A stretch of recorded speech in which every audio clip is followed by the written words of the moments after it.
यीशु मसीह के नाम में आप सबों को जय मसीह। हमारा आज का विषय है प्रभु का अधिकार। तो आइए आज का अध्ययन। कोई प्रमाण नहीं, सिर्फ और सिर्फ बाइबल की भविष्यवाणियों की गणनाओं पर आधारित अध्ययन है।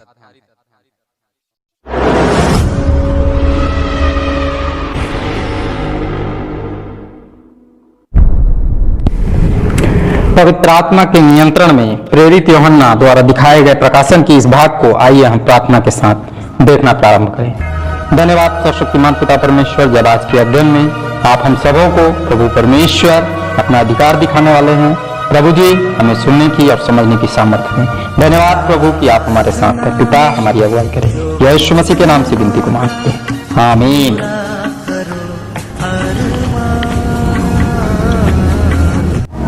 आप सबों को स्मरण होगा कि हमने प्रकाशन 8 में भी प्रभु के अधिकार का अध्ययन किया था।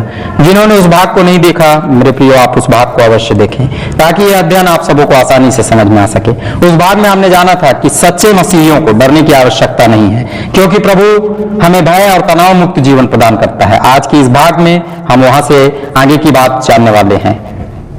हम जानने वाले हैं कि हम मसीही भय और तनाव मुक्त सही मायने में कैसे रह सकते हैं। प्रकाशित वाक्य की पुस्तक 4 अध्याय 5 पद। और उस सिंहासन में से बिजलियां और गर्जन निकलते थे और सिंहासन के सामने आग के 7 दीपक जल रहे थे। यह परमेश्वर की 7 आत्माएं हैं।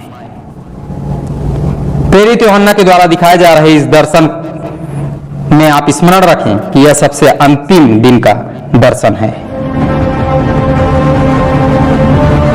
यह घटना महाप्रकोप की तैयारी है। इस अध्याय के बाद आप इस पुस्तक में प्रभु के दंड का अध्ययन करेंगे। प्रभु परमेश्वर के अधिकार की पहली गवाही में इस पद में प्रेरित यूहन्ना कहते हैं, उस सिंहासन से बिजलियां निकलती हैं, अर्थात प्रभु परमेश्वर के सिंहासन से तेज रोशनी निकलती है, अर्थात वह अपने सारे कार्य उजियाले में करता है, क्योंकि प्रभु वह ज्योति है जिस ज्योति में सूर्य के निर्माण के पहले सृष्टि अनगिनत दिन चली और सूर्य के विनाश के बाद भी अनगिनत दिन यह सृष्टि उसी उजियाले में चलने वाली है। वही बिजली मेरे प्रियो प्रभु से निकल रही है। गर्जन और बादलों की गड़गड़ाहट निकलती है, अर्थात प्रभु परमेश्वर के सिंहासन से निकलती तेज आवाज उसके सामर्थ्य और अधिकार को प्रकट कर रही है। इसी तेज आवाज से वह मनुष्यों का ध्यान अपनी ओर आकर्षित करने वाला है। आज के 7 दीपक अर्थात परमेश्वर की 7 आत्माएं, अर्थात महाप्रलय का दिन आने से पहले ही जो उसके नाम की छाप स्वयं के माथे पर लगवाएंगे, उन अपनी समस्त आत्माओं को प्रभु परमेश्वर स्वर्ग में बुला लेगा। मेरे प्रियो, आपको स्मरण होगा इस पुस्तक में 7 का अर्थ संपूर्णता है। अतएव इस पद में प्रेरित यूहन्ना द्वारा पवित्र आत्मा बता रहा है कि जैसे ही अनुग्रह काल समाप्त होगा, प्रभु अपने धन्य और चुने हुए विश्वासियों की आत्मा को स्वर्ग में बुला लेगा। सभी विश्वासियों को सम्मान सहित अपने पास बैठाकर उनके दुखों को सुनेगा और महाप्रकोप का आदेश स्वर्गदूत को देखकर अपने लोगों को आत्मिक आनंद से परिपूर्ण करेगा। आज के अध्ययन से जो निष्कर्ष हम सबों को समक्ष निकल कर आता है, प्रकाशित वाक्य की पुस्तक के इस प्रकाशन में पवित्र लोगों की महिमा दिखाने के बाद प्रभु ने प्रेरित यूहन्ना के द्वारा संपूर्ण जगत को अपना अधिकार दिखाया। बताया कि सिर्फ वही स्वर्ग पहुंचा सकता है, मनुष्य कर्मों के आधार पर स्वर्ग कदापि नहीं पहुंच सकता। यह अधिकार सिर्फ प्रभु यीशु मसीह के ही पास है। यदि आप इस बात की गहराई समझना चाहें तो हमारे द्वारा अपलोड स्वर्ग जाने की सीरीज को देखकर समझ सकते हैं। सीरीज का लिंक आपको डिस्क्रिप्शन बॉक्स में मिल जाएगा। सो मेरे प्रियो, जो भी प्रभु परमेश्वर पर विश्वास करता है वह भय और तनाव मुक्त रहे, क्योंकि हमारे प्रभु ने स्वर्ग के अधिकार को प्राप्त किया है। हमारी आत्मा को आनंद मिलना तय है।